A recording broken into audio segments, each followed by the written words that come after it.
Good evening, I'm Alan Martin. And I'm Elizabeth Cook. New at 5, one law enforcement officer involved in 2 deadly shootings in Contra, Costa County.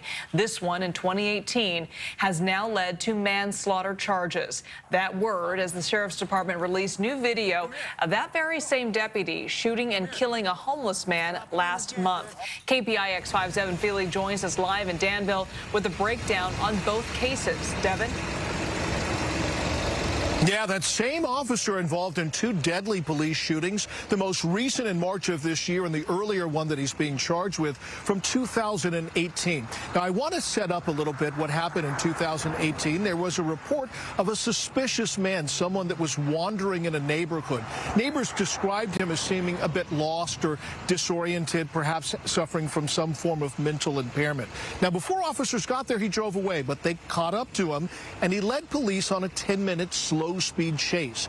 As officers approached an intersection, as you'll see momentarily in the video, they tried to block him in.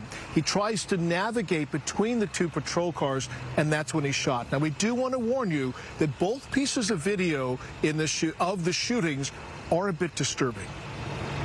It has been 2.5 years since Deputy Andrew Hall fired 9 times into Latimer Arboleta's car, killing him. It has been 1 day since a guilty verdict in the Derek Chauvin case has left many to wonder if we are entering a new era of police accountability. In this case, we believe that Officer Hall killed without lawful excuse or justification. After a lengthy review of the case, the Contra Costa DA's office charged Deputy Hall, who works for the Sheriff's Office but was assigned to the Danville Police Department, with manslaughter and assault. DA Diana Becton says she hopes the charges bring some relief to Arboleta's family. There is no prosecution that anyone can promise with 100% certainty will be successful. But we have done our best to charge based on the facts and based on our reasonable belief that we can convince 12 jurors. Deputy Hall has been under intense scrutiny after he was involved in a second deadly shooting in March of this year. Body camera video released today captures the grim moment in which Deputy Hall shot Tyrell Wilson in the face. Wilson was homeless, had a history of mental illness, and was armed with a knife during the confrontation. I think it was very unreasonable for this officer to believe that his life was in danger.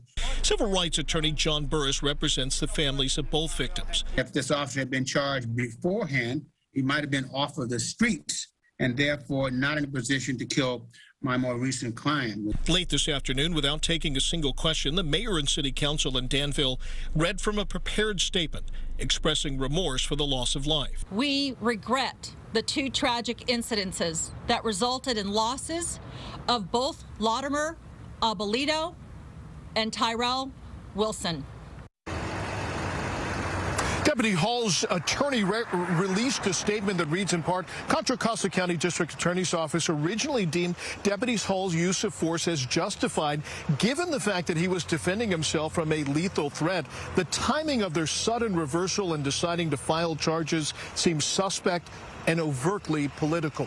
Now, the district attorney's office says that they had to overhaul their process for evaluating these cases. They used to have just a single person looking at these use of force cases.